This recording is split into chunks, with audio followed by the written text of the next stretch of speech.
Hi. Hi, Amy. Hi. Oh, I'm so excited to do this conversation with you. I'm so honoured to have been asked to explore and really kind of dive deeply into this beautiful poem that you've shared with everybody as part of the launch of Jijaze. So yeah, Oh. so thank you for asking me. Oh, you're so welcome. And I'm really looking forward to our conversation and sharing a bit more about what the poem's about for me, I guess, as well. So, yeah. I really just kind of wanted to begin with asking, about this definition of change-making women. Yeah.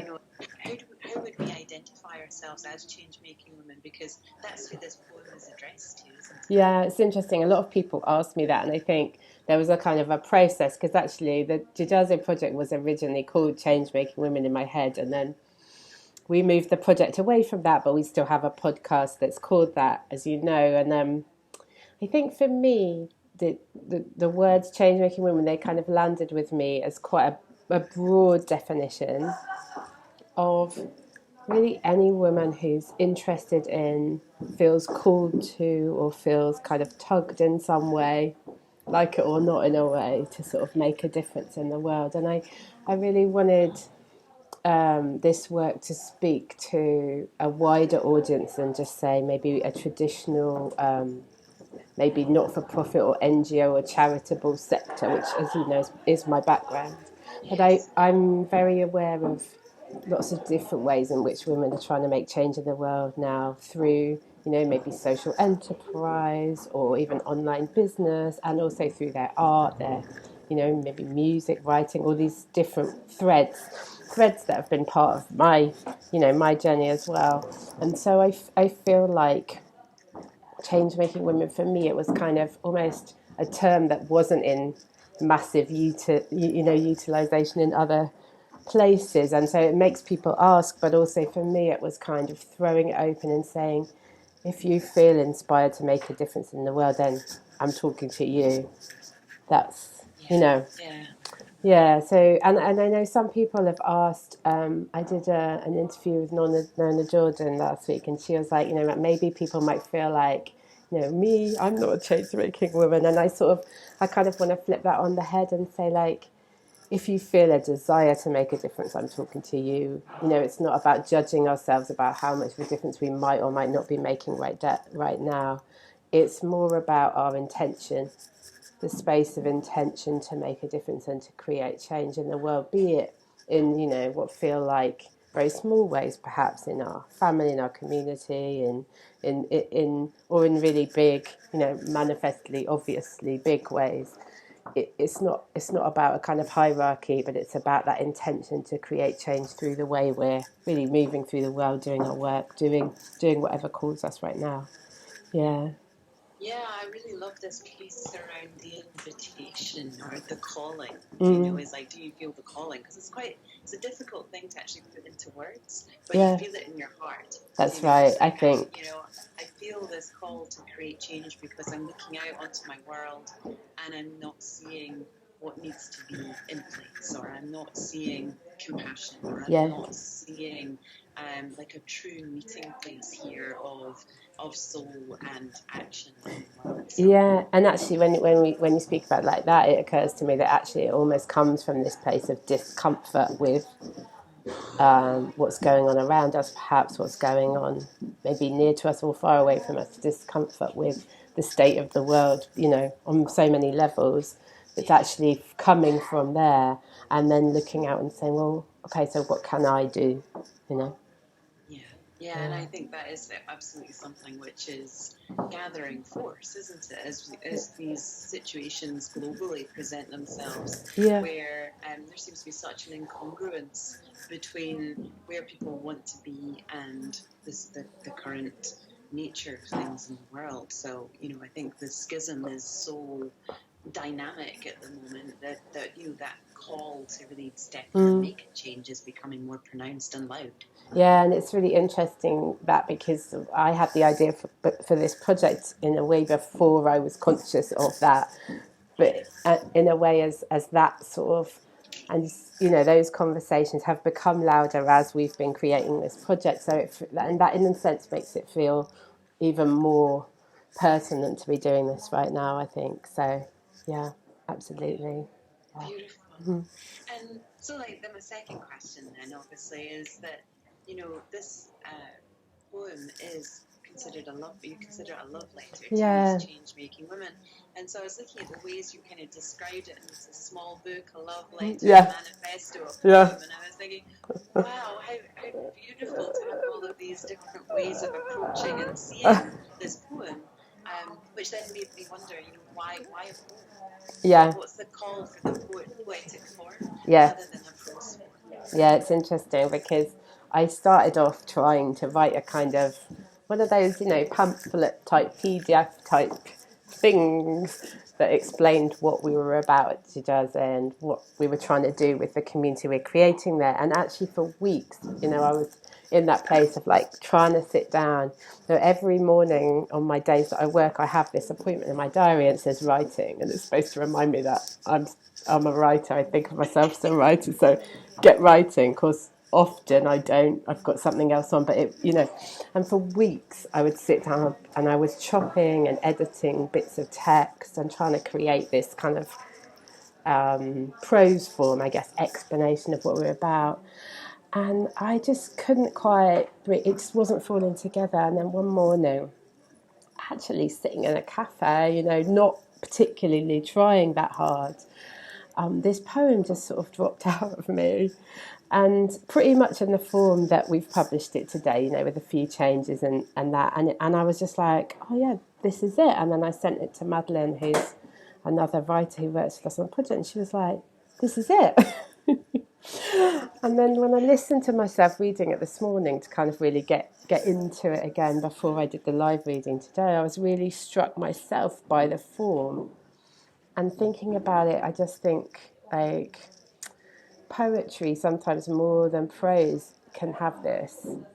It sort of lands differently with me. And for me personally, it's been a way that I've marked other moments in my life, like I wrote a poem for our marriage ceremony last year and for our son's naming ceremony the year before. So it's been a habit of mine that, and I hadn't really been conscious of that when I wrote this. But then today I was like, oh yeah, celebrating moments. But also, I feel like a poem, even a long form poem like this, it somehow allows like the magnified message, which is about big issues, to be contained in a way that I can maybe evoke some of the emotion and heart I feel without those kind of pitfalls that I'm sure you're aware of as a sort of trained academic and of trying to sort of explain, you know, and cover every base and reference every point. And the poem wasn't meant to do that. And it's meant to inspire and motivate, and maybe people won't agree with all of it, and I feel like that's okay because it's kind of, and that's the sense in which it's a manifesto, it's a love letter, and it's meant to stir you in some way, to provoke thought, maybe discussion and insight. And there's a strength in poetry for doing that I can't necessarily explain or put into words, but I definitely feel it. It makes me think of like the romantic era, you know, when we started to get the I, you know, the subjective self being integrated within poetry. So then poetry then takes on this really like profoundly personal, intimate connection where, you know, the reader is really kind of invited into relationship with the words upon the page. And so when I connect with that and the content of the poem, you know, the message of the poem in this place of inspiration and calling, then I start to see this really intricate dance between the transpersonal and the personal, you know, where we're talking to the collective, but we're talking to the collective from this place of the individual, which then I see mapping so beautifully onto this place of change-making women definition, you know, of the individual speaking to the collective, you know, acting in regards to the transpersonal, the other. Yeah, and I think it's interesting because something else I noticed when I was listening to myself reading the poem was like, I do use we a lot in the poem. So I do. There is a sense of it being about a sort of collective voice. But then, of course, it is a very personal thing, and I think that's probably another thing that is easier in poetry is to kind of express a collective vision and at the same time to be acknowledging really through the form, I guess, that it's a personal vision for a group of people, and it might not be that everyone resonates with every word of it, and kind of that's okay because it's meant as a love letter. I think feels right. It's meant as that, a love letter to inspire really, and provoke thought, and could also provoke disagreement and critique, and that's fine. Yeah. Yeah. Well, it begins conversations like That's this. it. Yeah, exactly. Well, do you know the other thing that I was really fascinated in? When I started to read it, from the very beginning, this opening here, dear woman, and then this beginning of the brackets, who feels a desire to somehow make a difference. And then the minute I saw that, I was like, oh wow, we have two voices. Yeah. I've got two voices already. From the first two lines of the poem, which then made me wonder, who is this? Who is this other voice, or where's this other voice coming from? And it seems to me that it really speaks to this place of reflection that you then reference as one of the three habits. So as I'm reading it, I'm almost feeling like I'm being called as a witness to another, reflecting upon the words of her own poem as she is writing it. Yeah. So there seems to be like two pieces at play, or two lines of thought being explicated throughout the entirety of the poem. It's so fascinating that you bring that up. It's like literary critique in real time. I love it because at the time, in truth, I don't think I thought about why I was doing, as I said, the poem kind of dropped out of me, and it kind of, with a few changes, felt right, and we basically published it as it was. But now that you raise it, I think, yeah, to some extent, those parentheses are a kind of reflection and maybe also a clarification, like that line which is about the decisions of people with power, and then it's like, and sometimes that's us.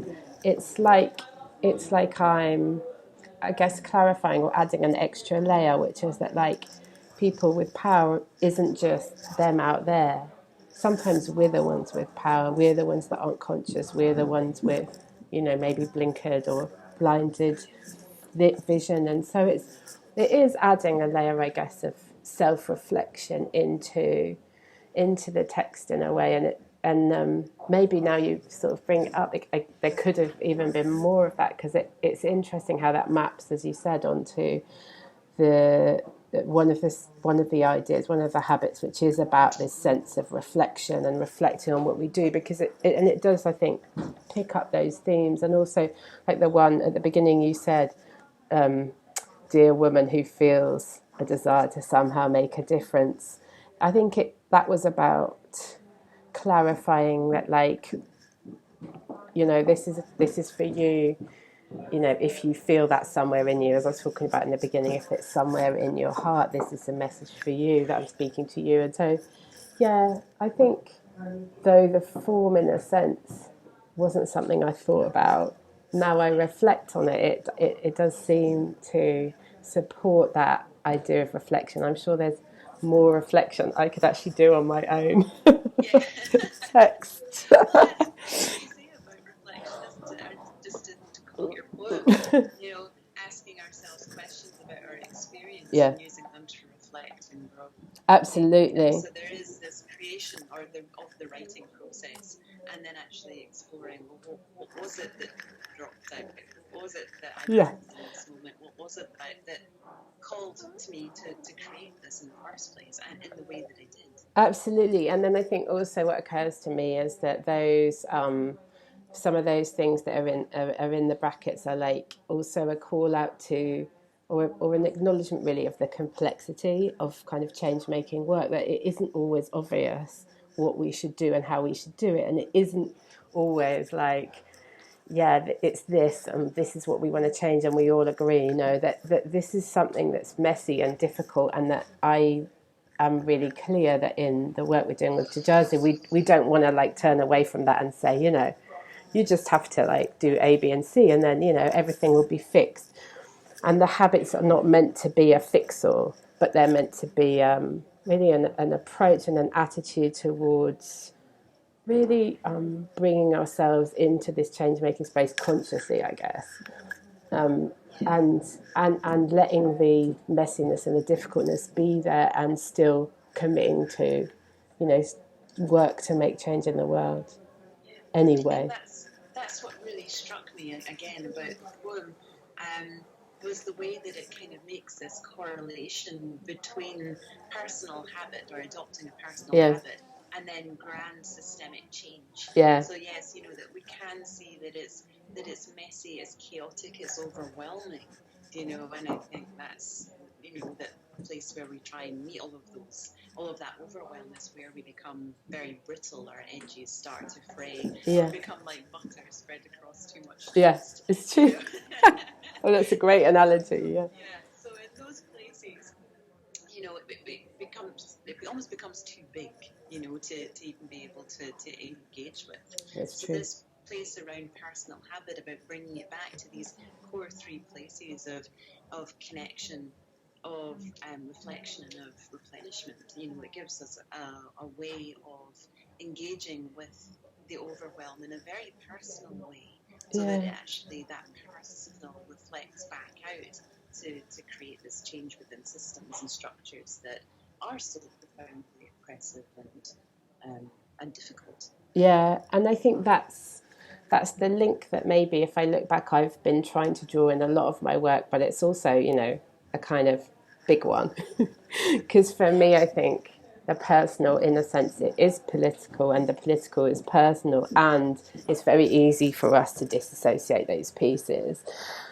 But to me, they're deeply connected, and that's really part, I guess, of what's, you know, it's maybe not so explicit in the poem, but that's what what's underneath this. And I guess it really comes together in this piece about, you know, the idea that I talk about in the poem of us having a sense of, as women, of not being enough, and that feels like it really plays out on the personal for many of us, very many of us, perhaps all women, and yet, you know, does feel like it comes not just from what's directly around us, although sometimes that too, but from a kind of uber cultural political narrative about what women's place is and how they're meant to show up and behave, and many of those patterns are ingrained at such a deep level, and, you know, we sort of absorb them subconsciously, I think. So yeah, I think, yes, I'm trying to make those big links, and maybe that's another reason why poetry is a form in which I could try to do that without kind of writing, you know, a massive tome, you know. You know, for me, it is a deep belief that somehow there's personal commitments we can make to these kinds of habits can start to show up in other ways in our lives, and then collectively on a bigger scale. So it's, you know, it's not just a sort of association of things. It's actually a core belief that I've developed over the years that you know, changing how we do can have a ripple out effect as well, and there's much else as well that we need to do in terms of action, but that these principles, if we put them at the heart of what we do, you know, the three habits that are in the poem, then there's a way that we can show up differently, and I think that can have an impact, you know. Yeah, really seeing that too in this place of you speak of about competition, and competition being over, you know, like a mismanagement of resources, and a sense of like a finite nature of, you know, of things, which then necessarily leads to this place of not enoughness. But really that competition being, and the encouragement of that competition really being one of those places that fractures community and creates disconnect. Yeah. So by like turning the poetic gaze upon that piece, then we're actually calling for greater awareness, deeper integration, and actually asking the questions of, is this true? Is there actually another way to go about doing this? Yeah. Which I think is so beautiful with what you're creating with Jijaze, which is, about creating resources, and so about, not only just like a stack of resources that we can access digitally, but allowing those to allow us to access the resources within, and which are available to us in our communities and our immediate connections. Yeah. So yeah, really very beautiful work. Thank I got you. another question about one of the other habits. Okay, so go.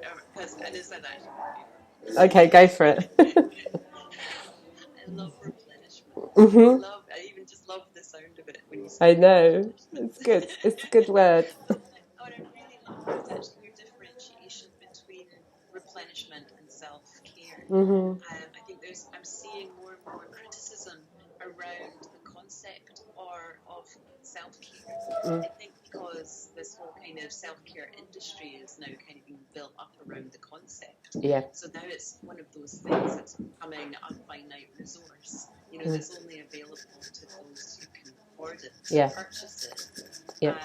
So I was just wondering if you could talk a little bit to this differentiation that you're noticing or you're creating between replenishment and self-care. Yeah, absolutely. And I think you've hit the nail on the head in a way there, because I think we wanted, there was a bit of sort of talk about this within the team as well when we were creating the project, is that we wanted to draw this distinction between that kind of language and industry, as you put it, and as I guess I put it as well in the poem of self-care, as being something that you can kind of buy or indulge in, and that's like accessible if you have cash, basically, because that's not what it's meant to be about.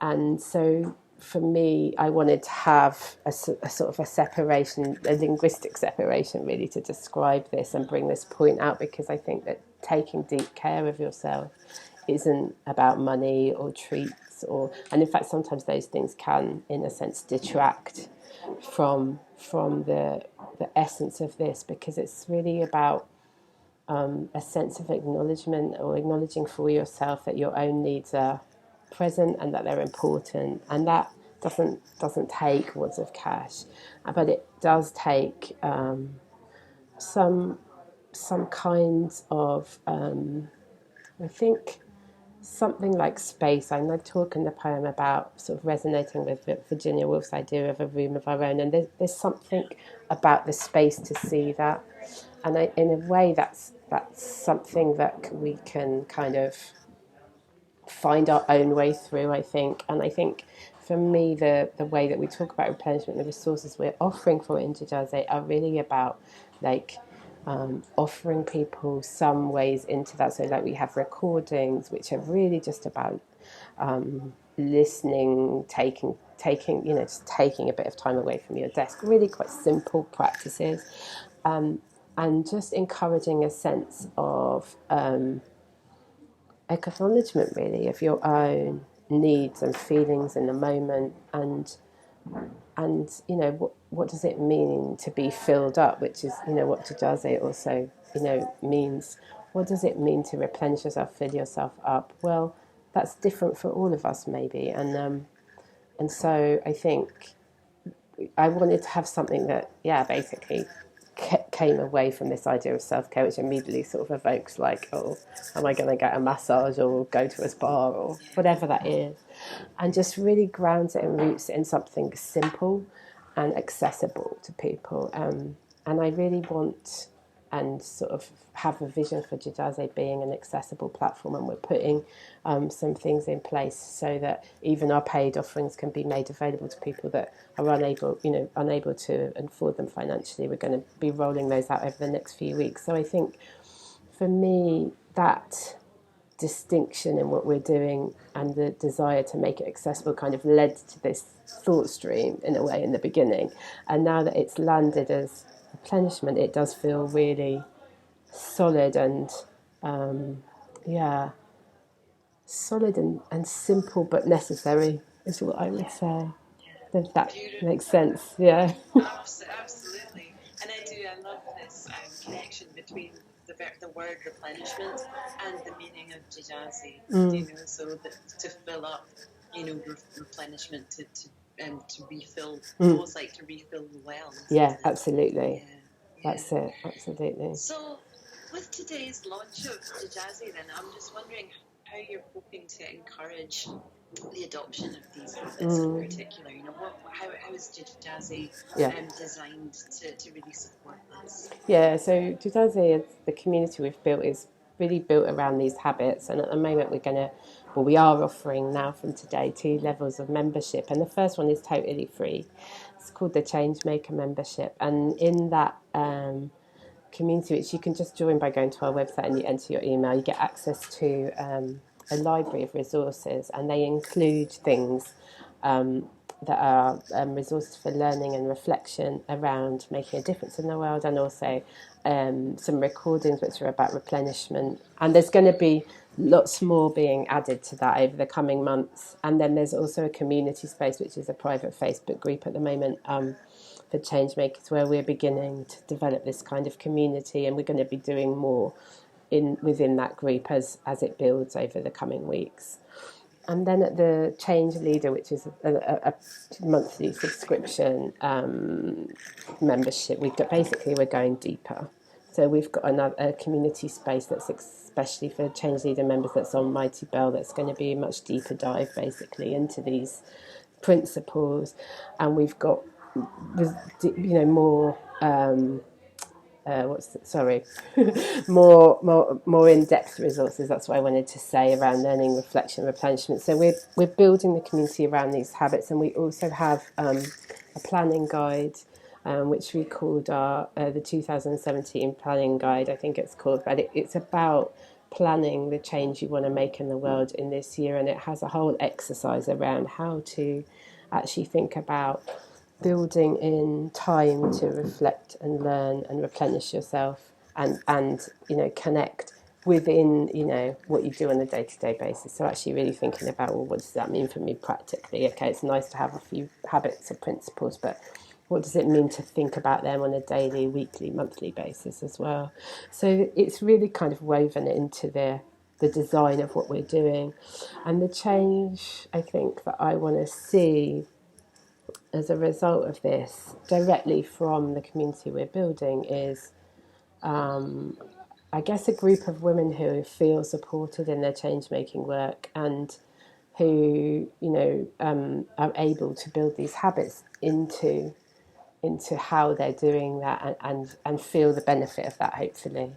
But beyond that, I know that the women that join us will probably go to create change that I can't right now imagine. And there's something about when you put your work out in the world and you let it fly, and you've no idea really what the impact's going to be. So I think the core of it for me is trusting that in these habits, in what's in the poem and what we're building in the community, which are sort of deeply linked. So if anyone's listening and wants to find out more, take a look at the poem. You can you can get it as a PDF or an audio. Just come to jijaze.com and find out. And then the community as well, if you want to come and try that out, that's also built around these principles. So they're interwoven.